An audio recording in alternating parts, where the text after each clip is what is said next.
اعوذ باللہ السمیع العلیم من الشیطان الرجیم من حمزہ ونفخہ ونفثہ بسم اللہ الرحمن الرحیم ربی یسر ولا تعسر وتمم بالخیر ربی زدنی علما ویوم نحشرهم جمیعا ثم نقول للذین اشرکوا این شرکاؤکم الذین کنتم تزعمون ثم لم تكن فتنتهم إلا أن قالوا والله ربنا ما كنا مشركين انظر كيف كذبوا على أنفسهم وضل عنهم ما كانوا يفترون ومنهم من يستمع إليك وجعلنا على قلوبهم أكنة أن يفقهوه وفي آذانهم وقرا وَإِن يَرَوْا كُلَّ آيَةٍ لَا يُؤْمِنُوا بِهَا حَتَّى إِذَا جَاءُوكَ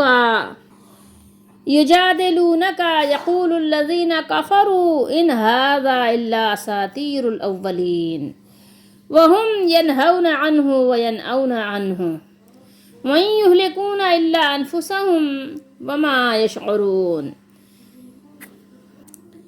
22 سے 26 یہ 5 آیات مبارکہ ہیں سورۃ الانعام کی 7واں سپارہ ہے۔ ترجمہ احمد رضا کا کنز الایمان ہے، اور یہاں پر اللہ تعالیٰ آپ خود بیان فرما رہے ہیں کہ اور جس دن ہم سب کو اٹھائیں گے، یعنی سب کو کیا کریں گے؟ جمع کریں گے، جمیعاً ساری مخلوق کو روز محشر۔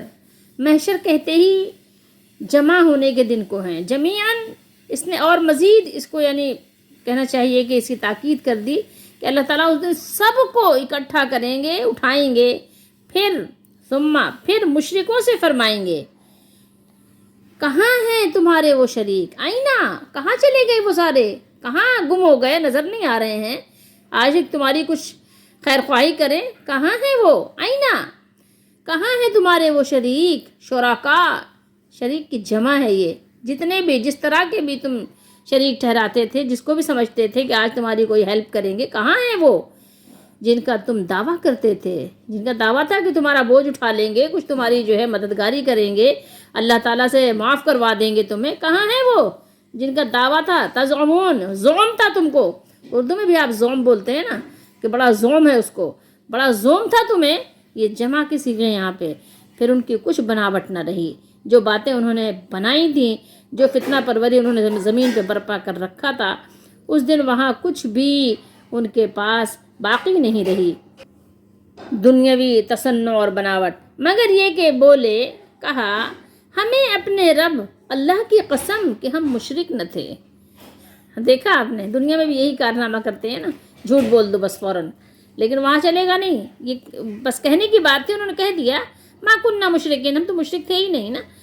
انظر، دیکھو تو ذرا غور تو کرو ان کی باتوں پہ، کیسا جھوٹ باندھا انہوں نے، کیفا، کیسا، خود اپنے اوپر ایسی باتیں کی انہوں نے، خود ہی یعنی جھوٹ اپنے آپ پر، یعنی خود ہی جھوٹ بولنا ان کو پتہ بھی ہے، اور گم ہو گئیں، دل عنہم ما کانوا یفترون، ان سے جو باتیں یہ بناتے تھے، جو انہوں نے اپنے طور پر نئی نئی باتیں ایجاد کر لی تھی، سب گم ہو گئیں، اور ان میں کوئی وہ ہے جو تمہاری طرف کان لگاتا ہے، اور ہم نے ان کے دلوں پر غلاف کر دیے ہیں۔ یہ کون لوگ ہیں؟ بعد میں بات ہوگی کہ اسے نہ سمجھیں، اور ان کے کانوں میں ٹینٹ ہے۔ ٹینٹ کیا مطلب ہے؟ جیسے کہ آپ ڈالنے کے ڈاٹ لگا دیں نا، ڈاٹ لگا کے بند کر دیں، جس کو یہاں پہ روئی کانوں میں ڈال دیں نا، پانی وغیرہ نہیں جاتا، اور پھر ظاہر آواز سلو ہو جاتی ہے، یعنی کانوں میں گرانی ہو گئی ہے، اب سنائی نہیں دیتا۔ اور اگر ساری نشانیاں دیکھیں تو ان پر ایمان نہ لائیں گے، یہاں تک کہ جب تمہارے حضور تم سے جھگڑتے حاضر ہوں گے تو کافر کہیں گے یہ تو نہیں مگر اگلوں کی داستانیں، یہ تو اگلوں کی کہانیاں ہیں۔ جب آپ صلی اللہ علیہ وسلم کے پاس آتے ہیں تو کیا کہتے ہیں؟ اگلوں کی داستانیں ہیں، اور وہ اس سے روکتے اور اس سے دور بھاگتے ہیں۔ کس سے روکتے ہیں؟ نبی کریم صلی اللہ علیہ وسلم کے پاس جانے سے، آپ کی باتیں سننے سے، آپ کا کلام سننے سے، قرآن مجید سے روکتے ہیں اور اس سے دور بھاگتے ہیں، اور ہلاک نہیں کرتے مگر اپنی جانیں، اور انہیں شعور نہیں ہے۔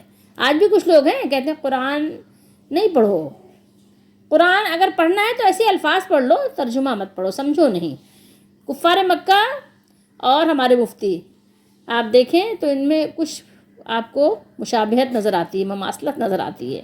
وہ کہتے تھے قرآن سنو نہیں، قرآن کے پاس جاؤ نہیں، کہتے ہیں قرآن کو سمجھو نہیں۔ قرآن سمجھو گے تو انہوں نے کیا کیا ہے، اپنی طرف سے ایک مسئلہ گڑھا ہے کہ گمراہ ہو جاؤ گے، نعوذ باللہ۔ اللہ کے نبی نے فرمایا قرآن تھام لو، لن تضلوا، کبھی گمراہی نہیں ہوگے۔ اور آج کا مفتی کہہ رہا ہے قرآن کو مت سمجھو، قرآن کو مت پڑھو، یعنی سمجھ کر مت پڑھو ورنہ گمراہ ہو جاؤ گے۔ اللہ کے نبی کے خاص کھلی ہوئی مخالفت کر رہا ہے، اور یہ نقصان کس کو دے رہے ہیں؟ صرف اپنے آپ کو، مگر اس بات کا شعور بھی نہیں ہے۔ اب وہ تو سمجھ رہے ہیں کہ جناب ہم تو دین کی تبلیغ کر رہے ہیں، بڑی خدمت کر رہے ہیں۔ اب ہم دیکھتے ہیں کہ اس آیت مبارکہ کا، یا جو یہ آیات مبارکہ ہم نے تلاوت کی ہیں، پچھلی آیات سے ان کا ربط کیا ہے؟ سب سے پہلے آپ دیکھیے کہ آیت نمبر 21 میں کیا بات ہوئی ہے۔ آیت نمبر 21 میں اللہ تعالیٰ نے فرمایا کہ وَمَنْ أَظْلَمُ مِمَّنِ افْتَرَىٰ عَلَى اللَّهِ كَذِبًا أَوْ كَذَّبَ بِآيَاتِهِ إِنَّهُ لَا يُفْلِحُ الظَّالِمُونَ۔ یہ ہم نے پڑھا کہ اس سے بڑھ کر ظالم کون ہے؟ ایک سوالیہ انداز ہے، یعنی اس سے بڑھ کر ظالم کوئی بھی نہیں ہے، یعنی سب سے بڑا ظالم وہی ہے جو کہ اللہ تعالیٰ کی طرف جھوٹ کی نسبت کرے یا اللہ کی آیات کو جھٹلائے۔ ٹھیک ہے، ایک تو یہ آپ نے دیکھا کہ یہ ظلم ہے، ٹھیک ہے، جو یہاں پہ دو قسمیں بیان ہوئی ہیں ظلم کی۔ لیکن انسان کو اللہ تعالیٰ نے ہر لحاظ سے ظالم فرمایا ہے، ظلوماً جہولا بھی فرمایا ہے کہ یہ جاہل بھی ہے، ظالم بھی ہے۔ اور انسان کے یعنی ظلم کی اللہ تعالیٰ نے کہنا چاہیے کہ انتہا کو بیان کیا ہے کہ قرآن مجید میں انسان کا یعنی طرح طرح کا ظلم بیان ہوا ہے، جبکہ آپ ظاہر ہے کہ 2-4 آیتوں میں انسان کے ظلم کو بیان نہیں کر سکتے۔ پورا قرآن آپ دیکھیں گے تو انسان کے ظلم سے بھرا ہوا ہے۔ اور اگر آپ کائنات میں غور کریں گے، مخلوقات میں غور کریں گے، تو انسان سے بڑا ظالم آپ کو کسی بھی مخلوق کی قسم میں انسان سے بڑھ کر ظالم نہیں ملے گا۔ اور اس کا سب سے بڑا ظلم یہ ہے کہ یہ تو ظلم ہر ایک کے ساتھ کرتا ہی کرتا ہے، لیکن اس سے بڑا ظلم یہ ہے کہ یہ اپنے آپ پر بھی ظلم کرتا ہے۔ اپنے آپ پر ظلم کس طرح سے؟ کہ اپنے مالک کی نافرمانی کر کے اپنے مالک کو عذاب، اپنے مالک کے عذاب کو اپنے اوپر لازم کر لیتا ہے، خود واجب کر لیتا ہے اپنے مالک کے عذاب کو۔ سوچئے تھوڑی دیر۔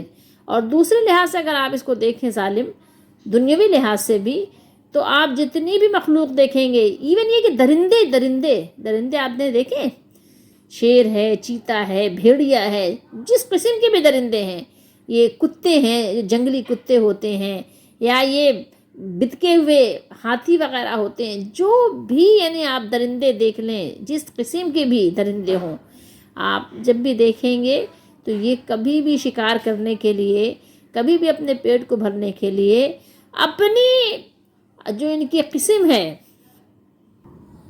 اپنے جنس کی کبھی بھی یعنی وہ کہیے کہ اپنے خوراک نہیں بنائے گا، کبھی اس کا شکار نہیں کرے گا۔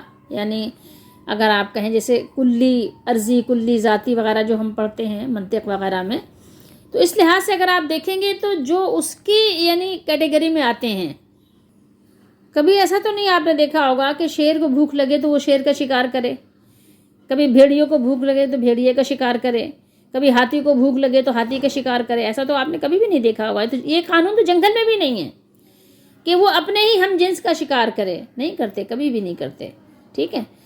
تو اب آپ دیکھیں کہ انسان کتنا بڑا ظالم ہے کہ انسان کا ہی شکار کرتا ہے، انسان کو ہی لوٹتا ہے، انسان کو ہی قتل کرتا ہے، انسان کو ہی یعنی ڈراتا ہے، انسان کو ہی طرح طرح کی اذیتیں تکلیفیں دیتا ہے، انسان کو قتل کرتا ہے۔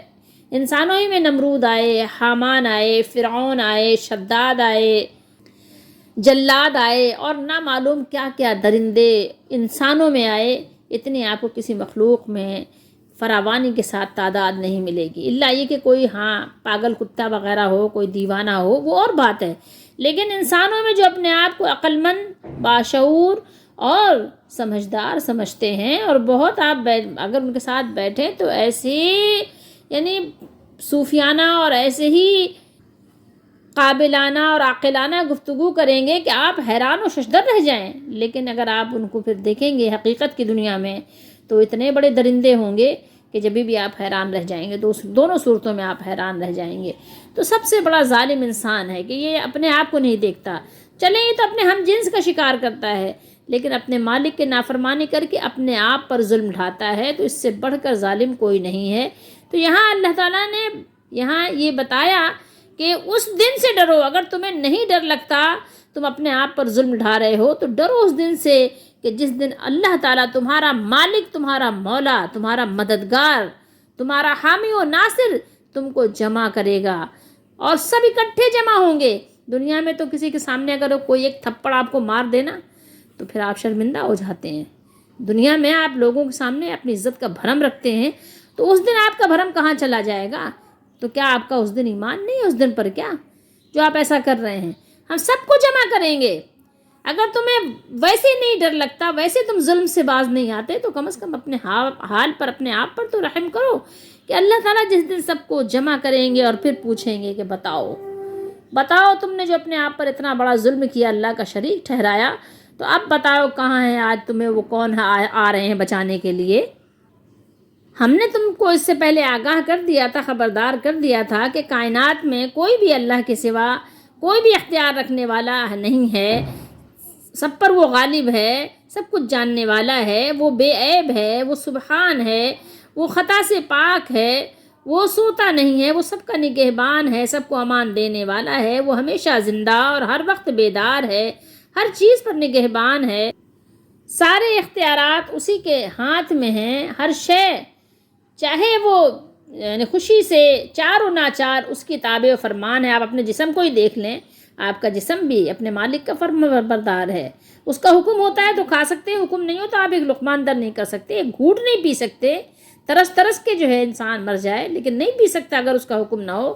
گلے میں اگر آپ کے اللہ تعالیٰ ایک بیماری پیدا کر دے، آپ ایک چیز نہیں اتار سکتے اندر، اس کے اذن کے بغیر کچھ بھی نہیں آپ کر سکتے، کچھ بھی، اور نفع ہو، نقصان ہو، ضرر ہو، سب اس کے اختیار میں ہے، کوئی اس کے سوا اور اس کے اذن کے بغیر نہ کسی کو نفع پہنچا سکتا ہے، نہ نقصان پہنچا سکتا ہے، اس کے اذن کے بغیر کوئی اس کے آگے سفارش تک نہیں کر سکتا۔ وہ جس سے چاہے مواخذہ کرے اور جسے چاہے معاف کر دے، اس کے حکم پر نظر ثانی کرنے والا کوئی نہیں، وہ کسی کے سامنے جواب دہ نہیں اور سب اس کے سامنے جواب دہ ہیں، اس کا حکم نافذ ہو کر رہتا ہے اور کوئی اس کے حکم کو ٹالنے کی قدرت نہیں رکھتا۔ حاکمیت کی تمام صفات صرف اللہ تعالیٰ کے لیے مخصوص ہیں، اور کوئی بھی اللہ تعالیٰ کا شریک نہیں ہے اور نہ ہی ہو سکتا ہے۔ یہ اللہ نے اپنی کتاب میں بار بار بتایا ہے، اپنے نبی علیہ السلام کے ذریعے سے بتایا ہے، صحابہ کرام رضی اللہ تعالیٰ عنہم نے عمل کر کے دکھایا ہے، پھر بھی تم کو سمجھ نہیں آتی تو کیوں نہیں سمجھ آتی؟ یاد کرو اس دن کو جس دن اللہ تعالیٰ سب کو جمع کریں گے۔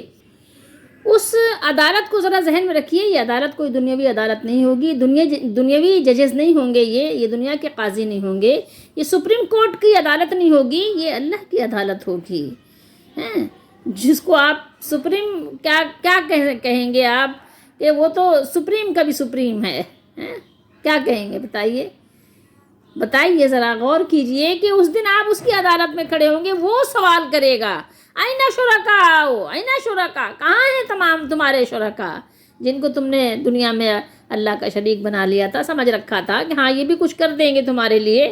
بتاؤ، پھر کوئی چارہ نہیں ہوگا سوائے اس کے، کیا کہیں گے؟ ثم لم تکن، کیا کہیں گے؟ فتنتہم، پھر ان سے کوئی عذر نہیں بن پڑے گا، تو پھر کیا کریں گے؟ صرف اس کے کہ وہ جھوٹ بول دیں گے، کیا کہیں گے؟ سوائے اس کے کوئی چارہ نہیں ہوگا، تو کہنے لگیں گے اللہ ہمارے رب کی قسم ہم شریک نہیں بناتے تھے، کیا کہیں گے؟ ہم تو کوئی شریک نہیں بناتے تھے۔ کہیں گے قالوا واللہ ربنا ما کننا مشرکین، جھٹ سے جھوٹ بول جائیں گے، فٹ سے۔ دیکھو تمہارا مذاق ہو رہا ہے، تمہاری دیکھو روز محشر کیسی ذلت ہو رہی ہے کہ ساری مخلوق وہاں پر ہوگی، اور مشرکوں کی کیسی ذلت ہوگی کہ کہا جائے گا دیکھو جو کام کر کے آئے ہیں اپنے آپ پر خود گواہ ہیں، اور اسی بات پہ انہوں نے ایسی یعنی جھوٹی قسم کھا لی اور جھوٹ بول دیا کہ آپ ذرا غور تو کریں کہ انہوں نے جو کچھ انہوں نے بناوٹیں کی تھیں اس کے متعلق ان کے پاس کچھ بھی چارہ نہیں بچا بس سوائے اس کے کہ جھوٹ بولا۔ انہوں نے اپنے اوپر کیسا جھوٹ بولا، اپنے آپ پر ہی یعنی جھوٹی گواہی دی انہوں نے کہ اللہ کی قسم کھا لی کہ انہوں نے شریک ٹھہرایا ہی نہیں۔ اللہ کی عدالت میں ان کو پتہ ہے کوئی اور فریب تو چلے گا نہیں، کوئی اور دھوکہ تو چلے گا نہیں، کوئی اور بہانہ تو بنے گا نہیں، تو کیا کریں، بس ایک ہی چارہ رہ گیا کہ بس جھوٹی قسم کھا کر جھوٹ بول کر انکار کر دیں۔ اچھا، آپ کو ایک بات اور بتانا چاہیں گے کہ ایک جگہ قرآن مجید میں سورہ نساء میں آیت نمبر 42 میں ہے کہ وہ اللہ تعالیٰ سے کوئی بات نہیں چھپائیں گے، اور یہاں پر آپ یہ دیکھ رہے ہیں کہ وہ جھوٹ بول دیں گے تو بات چھپا رہے ہیں نا۔ اب دو باتوں میں اب آپ اس کو کیسے، آپ کو ایسا لگے کہ تعرض ہے تو اس کے تعرض کو کیسے دور کریں گے؟ نہیں، تعرض ہے نہیں، تطبیق ہے۔ دونوں باتوں میں تطبیق یہ ہے کہ پہلے وہ اہل توحید کو جنت میں داخل ہوتا دیکھیں گے تو اپنے شرک کا انکار کریں گے تاکہ ہم بھی دوزخ سے بچ جائیں، جنت میں چلے جائیں۔ پھر جب اللہ تعالیٰ نے جیسا کہ فرمایا ہے کہ جب ان کے منہوں پر مہر لگے گی اور ان کے ہاتھ، پاؤں اور جسم کا ہر حصہ بول کر گواہی دے گا تو پھر ان کی کوئی بات چھپ نہیں سکے گی، ہر بات بالکل یعنی سچی گواہی خود انہی کے جسم سے وہ سب کے سامنے دلوا دی جائے گی، تو کوئی بات وہ چھپا نہیں سکیں گے اپنے رب سے، سوائے اظہار کے اور سوائے اعتراف کے اور کوئی چارہ نہیں بچے گا ان کے پاس۔ انظر کیفا کذبوا، دیکھو اللہ تعالیٰ نے بیان کر دیا ہے صاف صاف۔ آج اگر اس کو پڑھ لو، سمجھ لو، مان لو، عمل کر لو اور آگے دوسروں تک بھی پہنچا دو تو تمہارا فائدہ ہے، ورنہ پھر دیکھو اللہ نے بتا دیا ہے کہ آج جن کو تم نے حاجت روا مشکل کشا سمجھا ہوا ہے، جن کو تم نے بنا لیا ہے، ایک جھوٹ پر اپنی بنیاد گڑھ لی ہے، تو اس دن یاد رکھو کوئی حاجت روا، کوئی مشکل کشا کہیں پر بھی نظر نہیں آئے گا، سب اپنی اپنی جان لیے ادھر سے ادھر دبکے ہوئے پھر رہے ہوں گے، کہیں چھپنے کی جگہ بھی نہیں ملے گی۔ وَمِنْهُمْ مَنْ يَسْتَمِعُ إِلَيْكَ، یعنی کان لگا لگا کر سنتے ہیں۔ یہاں پر بات یہ ہے کہ جب قیامت کے دن گزشتہ کافروں پر گزرنے والے کچھ احوال بیان فرمائے تو موجودہ کافروں کا بھی کچھ حال بیان فرمایا کہ مشرکین آپ کے پاس آ کر بڑے غور سے کان لگا کر قرآن سنتے ہیں، لیکن ضد اور عناد، دشمنی کی وجہ سے ہدایت حاصل کرنا ان کا مقصد ہی نہیں ہوتا، اس لیے انہیں سننے سے کوئی فائدہ نہیں ہوتا، کیونکہ ان کے حق کو پہچان کر نہ ماننے اور ان کی بدنیتی کی وجہ سے ہم نے انہیں یہ سزا دی ہے کہ ان کے دلوں پر پردے ڈال دیے ہیں اور ان کے کانوں میں ڈاٹ لگا دیے ہیں، بند کر دیا ہے، بالکل سے یعنی جیسا ہوتا ہے نا سیمنٹ بجری ڈال کے آپ نے کیا کیا پلاسٹر کر دیا، جن کی وجہ سے وہ کان لگا کر سننے کے باوجود نہ سمجھتے ہیں نہ سنتے ہیں، کچھ بھی فائدہ حاصل نہیں ہوتا، کانوں میں ڈاٹ، دلوں پہ غلاف۔ اب آپ دیکھیے کہ قرآن جیسا عظیم معجزہ دیکھ کر وہ ایمان نہیں لائے تو یہ امید مت رکھیے کہ وہ کوئی اور معجزہ دیکھ کر ایمان لے آئیں گے۔ جس شخص کو قرآن سے ہدایت نہیں ملے اس کو کسی اور چیز سے ہدایت ملنا پھر ممکن نہیں ہے۔ اب آپ اس بات کو اچھی طرح سمجھ لیجئے، جو لوگ قرآن سے دور کر رہے ہیں آپ ان کے پاس اگر جا کے بیٹھ رہے ہیں تو اب آپ کو پھر ہدایت ملنا مشکل ہے، الا یہ کہ اللہ کا کوئی خاص فضل ہو، کسی کے آپ نے ایسی خدمت کی ہو، کسی کی ایسی دعا لی ہو، وہ اور بات ہے کہ اللہ تعالیٰ کا فضل ظاہر ہے، اس کی مشیت میں آپ پر لکھا ہوا ہے تو اور بات ہے، ورنہ یہ کہ امکان نہیں ہے، حرکتوں کی وجہ سے کانوں پہ مہر، دلوں پر مہر لگ چکی ہے۔ اب جب کہ ان کے دلوں پر، ان کے کانوں پر اتنی بڑی بڑی چٹانیں آ گئی ہیں تو اب کون سا بلڈوزر آئے گا جب اس کو دور کرے گا، اس کو جو ہے زمیں بوس کرے گا، اس کو ڈیمولش کرے گا، تو سمجھنے کی پھر کوئی امید کی جا سکتی ہے، ورنہ تو ظاہر ایسا ہو گیا ہے کہ اب نہ وہ سمجھیں اور نہ ہی کچھ وہ اس کو اثر قبول کریں۔ تو اللہ نے سبب بتا دیا کہ اب اگر وہ ساری نشانیاں بھی دیکھ لیں تو ایمان نہ لائیں گے۔ کیا کہا؟ وَإِن يَرَوْا كُلَّ آيَةٍ لَا يُؤْمِنُوا بِهَا، ساری چیزیں بھی اگر وہ دیکھ لیں، ساری نشانیاں آ جائیں پھر بھی وہ ایمان نہ لائیں گے، حتیٰ اذا جاؤکا، یہاں تک کہ جب تمہارے پاس یا تمہارے دربار میں، آپ کی جناب میں آتے ہیں تو کیا ہے، جھگڑتے ہوئے حاضر ہوتے ہیں، ٹھیک ہے، جھگڑتے ہوئے ٹھیک ہے، حاضر ہوں۔ وہ کیوں؟ اس لیے کہ ان کو معلوم ہے کہ رسول اللہ صلی اللہ علیہ وآلہ وسلم اللہ کے سچے رسول ہیں، قرآن اللہ کی کتاب ہے، برحق ہے۔ اس کے باوجود ان کی ضد، ان کی دشمنیاں، ان کا حسد یہاں تک پہنچ گیا ہے کہ آپ کے پاس آ کر جب وہ آپ سے جھگڑتے ہیں اور ان کا انکار کرنے والوں کو آپ صلی اللہ علیہ وسلم کے واضح دلائل، برہان، حجت کا کوئی جواب نہیں ملتا، کوئی جواب ان کو نہیں سمجھ آتا، تو کہہ دیتے ہیں کہ یہ تو پہلے لوگوں کی فرضی کہانیاں ہیں، فرضی کہانیاں ہیں۔ کیا کہتے ہیں؟ ان ھذا الا اساطیر الاولین، ان ھذا، یہ کیا ہے؟ اگلوں کی داستانیں ہیں۔ کیا ہے؟ اگلوں کی داستانیں، فرضی کہانیاں ہیں۔ حالانکہ قرآن مجید میں اخلاق، حکمت اور شریعت کی باتیں ہیں، اور اس میں جو قصے بیان کیے گئے ہیں وہ سب سچے واقعات ہیں اور صرف عبرت و نصیحت کے لیے بیان کیے گئے ہیں۔ لیکن کور باطن کو کیا نظر آئے وہ کیا دیکھے؟ جس کا دل ہی اندھا ہو چکا ہے، کان ہی بہرے ہو چکے ہیں، نہ اس کو اب کیا سوجھے گا، کیا سمجھ آئے گی؟ تو اب یہاں پر یہ جو مفتیان کرام ہیں، جو اپنے آپ کو مفتی کہتے ہیں نام نہاد، یا جو یہ علماء ہیں، یہ علماء سو کہہ لیجئے ان کو، جو قرآن سے روکتے ہیں، قرآن پڑھنے سے منع کرتے ہیں، کہتے ہیں قرآن سمجھ نہیں آتی، تو پھر ان کو اپنے آپ کو کفار مکہ کے، جن کے اللہ تعالیٰ نے دلوں میں، کانوں میں گرانی پیدا کر دی تھی، ان کے دلوں پہ پردے ڈال دیے گئے تھے کہ اس کو سمجھ نہ سکیں، ان کے کانوں میں ثقل پیدا کر دیا گیا تھا کہ سن نہ سکیں، اور یہ تمام نشانیاں بھی دیکھ لیں تب بھی ایمان نہ لائیں۔ تو اب ذرا ان لوگوں کو غور کرنا چاہیے کہ تلاوت قرآن سننے کے لیے سنتے تو ہیں، کہتے ہیں سمجھ نہیں آتی، تو پھر بتائیں ان کے کیا کام آئے گا یہ سننا اور یہ پڑھنا، یہ طوطوں کی طرح رٹنا ان کے کیا کام آئے گا؟ نبی کریم صلی اللہ علیہ وسلم نے کب منع کیا کہ بھائی اس کو جو ہے سب لوگ نہ پڑھیں، وہ گمراہ ہو جائیں گے؟ کوئی ایسی حدیث ہے یا قرآن میں کہیں کوئی ایسی آیت ہے کہ قرآن مجید کو سب لوگ نہ پڑھیں؟ ایسا ہے کہیں؟ کہیں بھی نہیں ہے۔ لیکن یہ لوگ، آج کے لوگ کہتے ہیں، تو اس کا مطلب ہے سمجھ لیجئے کہ ان پر بھی شاید مہر لگ گئی ہے۔ اللہ تعالیٰ ہم سب کو اپنے حفظ و امان میں رکھے۔ تو ساری نشانیاں دیکھ بھی لیں تو پھر بھی یہ ایمان نہیں لائیں گے۔ آپ سے تلاوت قرآن سننے کے لیے آتے تو ہیں، لیکن یہ سننا ان کے کسی کام نہیں آ سکتا۔ یہ بیان تو کرتے ہیں، لوگوں کو قرآن کی آیات سناتے تو ہیں، بتاتے تو ہیں، لیکن خود ان کو اس سے کچھ فائدہ حاصل نہیں ہوتا۔ ان کے دلوں پر پردے ڈال دیے ہیں تاکہ قرآن کو یہ سمجھ ہی نہ سکیں، اور ان کے کانوں میں اللہ تعالیٰ نے ثقل پیدا کر دیا ہے، گرانی پیدا کر دی ہے، تاکہ قرآن کو یہ اس طرح نہ سن سکیں جس سے ان کو فائدہ حاصل ہو۔ جیسا کہ اللہ تعالیٰ نے فرمایا وَمَثَلُ الَّذِينَ كَفَرُوا كَمَثَلِ الَّذِي يَنْعِقُ بِمَا لَا يَسْمَعُ إِلَّا دُعَاءً وَنِدَاءً، اور جو لوگ کافر ہیں ان کی مثال اس شخص کی ہے جو کسی ایسی چیز کو آواز دے جو پکار اور آواز کے سوا کچھ نہ سن سکے۔ جیسے ایک بکری آپ پالیں، بکری سے آپ باتیں کریں، وہ بیچاری سننے، وہ کیا آپ کو اس سے وہ ہوگا بتائیے؟ وہ کیا جواب دے گی؟ آپ کو کوئی جواب دے گی؟ صرف وہ آپ کی آواز سن رہی ہے، آپ کی آواز سے مانوس ہے، بس، اور کچھ بھی نہیں۔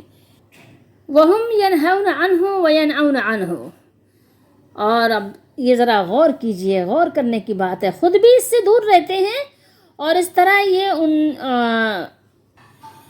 اوروں کو بھی اس سے روکتے ہیں۔ وہ کیا کرتے ہیں؟ اس سے اوروں کو بھی روکتے ہیں اور خود بھی دور رہتے ہیں۔ یہ لوگ اوروں کو بھی حق کی اتباع، رسول اللہ صلی اللہ علیہ وسلم کی تصدیق اور قرآن کو تسلیم کرنے سے روکتے ہیں۔ وَيَنْأَوْنَ عَنْهُ، خود بھی اس سے دور رہتے ہیں، ٹھیک ہے، خود بھی اس سے اپنا بچاؤ کر لیتے ہیں، اور اس طرح یہ ان دونوں قبیح فعلوں کا ارتکاب کرتے ہیں، یعنی بہت برا کام کرتے ہیں۔ دونوں کام برے ہیں کہ دوسروں کو روکنا بھی اور خود بھی دور رہنا، کہ نہ تو خود قرآن سے فائدہ اٹھاتے ہیں اور نہ دوسروں کو اس سے مستفید ہونے دیتے ہیں۔ دوسروں کو بھی کہتے ہیں دیکھو قرآن کا ترجمہ نہ پڑھنا، قرآن کو سمجھنا نہیں، تم اجمی ہو نا، قرآن نہ سمجھنا۔ تو بھائی عربی بھی، جب عربی پڑھ رہا ہے تو پھر اجمی کیوں نہ سیکھ کر پڑھے بھائی؟ اگر وہ ترجمہ پڑھے گا تو کیوں گمراہ ہوگا؟ اللہ کے نبی نے فرمایا کہ نہیں، اگر اس کو تھام لوگے لن تضلوا، کبھی بھی گمراہ نہیں ہوگے۔ اگر آپ فی زمانہ دیکھیں تو ہر فرقے کا مولوی کیا کہتا ہے کہ دیکھو بس صرف ہمیں ہی سننا، صرف مجھے ہی سننا۔ الیاس قادری کو آپ دیکھیں گے تو وہ کہیں گے دیکھو کسی اور کو نہ سننا، کسی کو بھی آپ چلے جائیں، ہر مولوی یہ کہہ رہا ہوگا دیکھو دوسرے کو نہ سننا، دیکھو قرآن کا ترجمہ نہ پڑھنا، ٹھیک ہے۔ تو کسی کی دیکھو تقریر نہ سن لینا، کسی کی ویڈیو نہ دیکھ لینا، لوگوں کو منع کرتے ہیں اور خود بھی نہیں سنتے، بلکہ قرآن مجید کا ترجمہ پڑھنے سے لوگوں کو روکتے ہیں کہ کہیں ایسا نہ ہو کہ یہ عوام الناس جو ہے اس کو حق صحیح سچ بات پتہ چل جائے، حق واضح ہو جانے کے بعد پھر یہ کہیں ایسا نہ ہو کہ ہمارے چنگل سے نکل جائے، ٹھیک ہے، پھر کہیں ایسا نہ ہو کہ ہمارے نذرانے بند ہو جائیں، ہمارے چندے بند ہو جائیں، جو ہم اتنی بڑی بڑی گاڑیوں میں گھوم رہے ہیں، ہم دنیا بھر کی سیر کر رہے ہیں، تبلیغ کے نام پر اتنا سارا مال بغیر کمائے حاصل کر رہے ہیں، اتنے لوگوں کو جمع کیا ہوا ہے، اتنے لوگ ہاتھ چوم رہے ہیں، پاؤں دبا رہے ہیں، تو پھر کیا ہوگا؟ پھر تو سب ہمارے اس سے دور ہو جائیں گے، چھٹ جائیں گے، بٹ جائیں گے لوگ۔ تو اس لیے یہ کہ دیکھو تم قرآن پاک نہیں سمجھ سکتے، تم ترجمہ نہیں سمجھ سکتے، تم گمراہ ہو جاؤ گے، بس تم نے پیر کا دامن تھاما ہوا ہے، کافی ہے، پیر کے مرید ہو جاؤ، اور نہیں تو اب ایک نیا نام آیا طالب ہو جاؤ بس۔ اگر تم کسی اور کے مرید ہو چکے ہو تو ٹھیک ہے، رہو تم اس کے مرید، لیکن طالب ہو جاؤ، ٹھیک ہے، فلاں کے مرید رہو، ہمارے طالب بن جاؤ، اور بس تمہارا بیڑا پار ہو جائے گا۔ تم شیخ عبد القادر جیلانی کے مدرسے کے پاس سے گزر گئے ہو، بس تمہیں جو ہے وہ بخشوا لیں گے، ٹھیک ہے، تم ان کے دھوبی ہو، الیاس قادری کے دھوبی ہو، تم بس بخش دیے جاؤ گے۔ کرنا کیا ہے تمہیں؟ کچھ نہیں، ایک ان کا داڑھی کا بال رکھ لو، بس کافی ہے۔ شیطان نے ایسا کان گھمایا ہے، ایسا کان مروڑا ہے کہ لوگ سمجھنے کو تیار ہی نہیں ہیں، سننے کو تیار ہی نہیں ہیں۔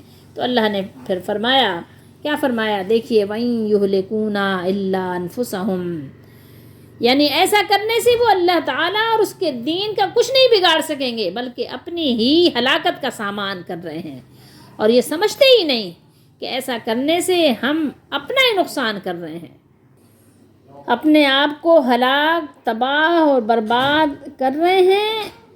اس کا وبال انہی پر لوٹ کر رہے گا، اور یہ اس قدر غافل ہیں کہ انہیں اس بات کا شعور بھی نہیں ہے، اس کا شعور ہی نہیں رکھتے کہ وہ اپنے آپ کو ہلاک کر رہے ہیں۔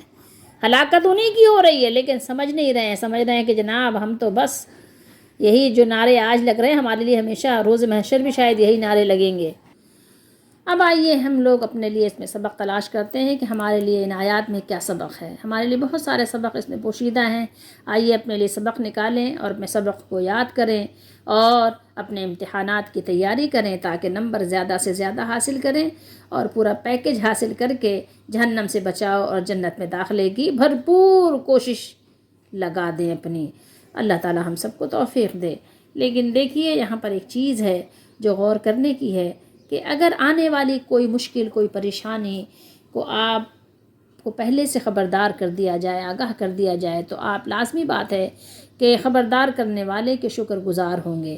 اگر آپ کو بتا دیا جائے کہ جناب محلے میں ڈاکو آ گئے ہیں، آپ ذرا اپنے دروازوں کو بند کر لیجئے اور چوکنا رہیے، اور کوئی آئے تو دروازہ مت کھولیے، کسی بہانے سے بھی دروازہ کھلوائے تو دروازہ مت کھولیے۔ اگر آپ کو پہلے سے بتا دیا جائے کہ ڈاکو آئے ہیں، یا آپ دیکھیں جہاں جا رہے ہیں، جس مارکیٹ میں جہاں شاپنگ کرنے جا رہے ہیں، یا جن راستوں سے آپ جا رہے ہیں وہاں پر جیب کترے بھی ہیں، یا یہ کہ لٹیرے ہیں، تو اگر آپ کو پہلے سے بتا دیا جائے تو آپ چوکنا اور ہوشیار ہو جاتے ہیں۔ تو یہ تو دنیاوی یعنی چھوٹے چھوٹے مسائل کے لیے اگر آپ کو بتا دیا جائے تو آپ اس زندگی کے بچاؤ کے لیے بھی کتنے شکر گزار ہوتے ہیں۔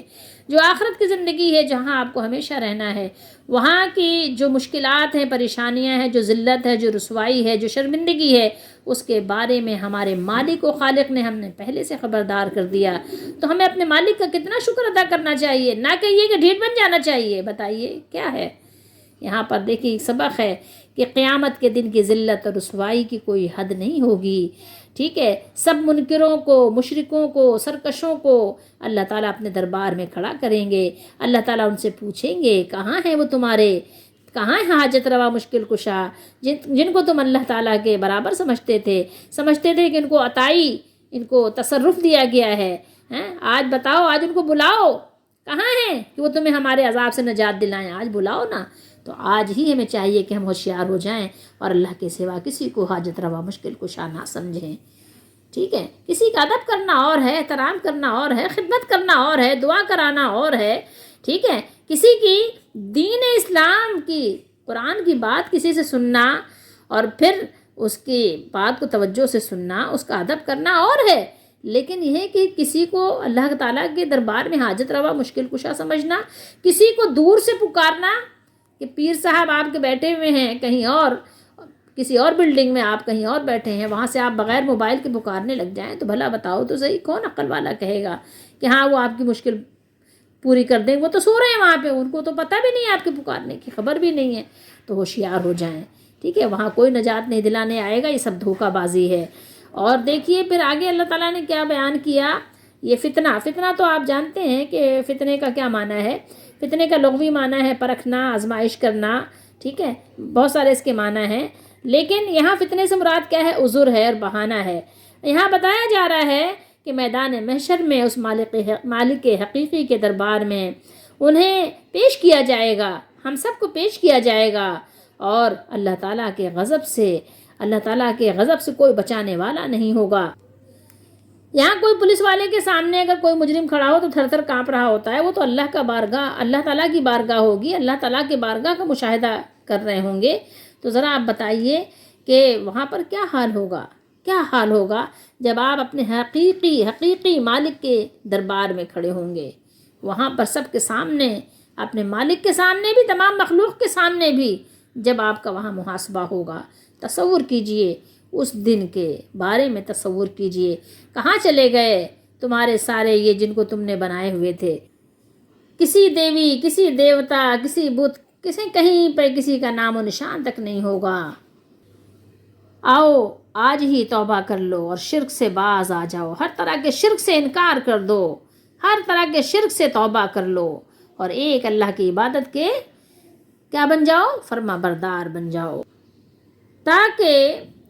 تاکہ قیامت میں پیش آنے والے واقعات اور ان کے حسرت ناک انجام کے پریشانیوں سے اپنے آپ کو بچا سکو، اور ایک اللہ کی توحید کو مان لو، دل و جان سے اعتراف کر لو، تاکہ قیامت کے دن پشیمان نہ ہو، اور پھر تم ظاہر ہے نفع میں ہو، من مانتے عیش میں ہو، فہو فی عیشۃ راضیہ. اور یہاں دیکھیے اس آیت میں ہمیں بتایا وَمِنْهُمْ مَنْ يَسْتَمِعُ إِلَيْكَ. یہاں بہت زیادہ غور کرنے کی ضرورت ہے. جیسے پہلے کئی بار مذکور ہوا کہ جب انسان کسی چیز کو حق سمجھنے کے باوجود اس کو تسلیم نہیں کرتا اور جان بوجھ کر اس سے اعراض کرتا ہے، انکار کرتا رہتا ہے، تو پھر اس کا طبعی ایک رزلٹ نکلتا ہے، ایک نتیجہ نکلتا ہے کہ پھر اس کو بطور سزا نور حق کو دیکھنے والی آنکھ بے نور کر دی جاتی ہے، آواز حق کو سننے والے کان بہرے ہو جاتے ہیں، اور حق کو سمجھنے کی جو قوت ہے، صلاحیت ہے، اس سے دل محروم ہو جاتا ہے. قرآن مجید نے متعدد مقامات پر اس کی تصریح کی ہے. آپ سنیے، غور کیجئے، کہیں آپ اور میں ان میں سے تو نہیں ہیں کہ جان بوجھ کر حق کا انکار کرتے ہوں، جان بوجھ کر علی اعلان اللہ تعالیٰ کی نافرمانی اور سرکشی کرتے ہوں، بغاوت کرتے ہوں. تو سوچئے کہیں ایسا نہ ہو کہ آپ اور میرے کان اور دل اور دماغ اور شعور سب کچھ بے شعور ہو جائیں اور بے شعوری کی چٹان ہمارے اوپر آ کے گر جائے. جلدی جلدی توبہ کریں، توبہ کرنے میں دیر نہ کریں، اور ہر طرح کے گناہوں سے اپنے آپ کو بچانے کی بھرپور کوشش کریں. تو برائے بندگی ہے یاد رکھ، بہر صرف گندگی ہے یاد رکھ، ورنہ پھر شرمندگی ہے یاد رکھ، اور چند روزہ زندگی ہے یاد رکھ، ایک دن مرنا ہے آخر موت ہے، کر لے جو کرنا ہے آخر موت ہے. صرف گندگی کا کیا مطلب ہوتا ہے؟ کہ پورے کے پورے فرما بردار ہیں ہم، اور بس اس کے علاوہ ہمارے پاس کوئی چارہ نہیں ہے. صرف گندہ کے بہت سارے معنی ہیں. صرف گندگی، اس کے بہت سارے معنی میں آپ کو بتا دیتے ہیں. دیکھیں، خجل، شرمندہ، پشیمان، سر جھکائے ہوئے، معطی، مطیع، فرما بردار. اور یاد رہے کہ یہ فارسی کا لفظ ہے. اور نقولو کا بھی ایک معنی آپ کو ہم بتا دیتے ہیں. نقولو کا مطلب ہے ہم کہیں گے، ہم کہیں گے. اور اگر آپ اس کو کاف پڑھتے ہیں نقطے والے کاف کے علاوہ تو کیا بن جائے گا کہ ہم کھائیں گے. ثم نقولو اگر کہہ دیا تو کہ پھر ہم کھائیں گے. اللہ تعالیٰ ہم سب کو صحیح طریقے سے قرآن مجید کو سمجھنے کی، اس پر عمل کرنے کی، اس کو دوسروں کو پہنچانے کی توفیق عطا فرمائے. اور اللہ تعالیٰ ہم سب کو سیدھے راستے پہ چلنے کی توفیق دیں، ہماری دستگیری فرمائیں، ہماری مدد فرمائیں اور ہمیں ہر طرح کی گمراہی سے بچائیں۔ اللہ تعالی ہمارا حامی و ناصر و دستگیر۔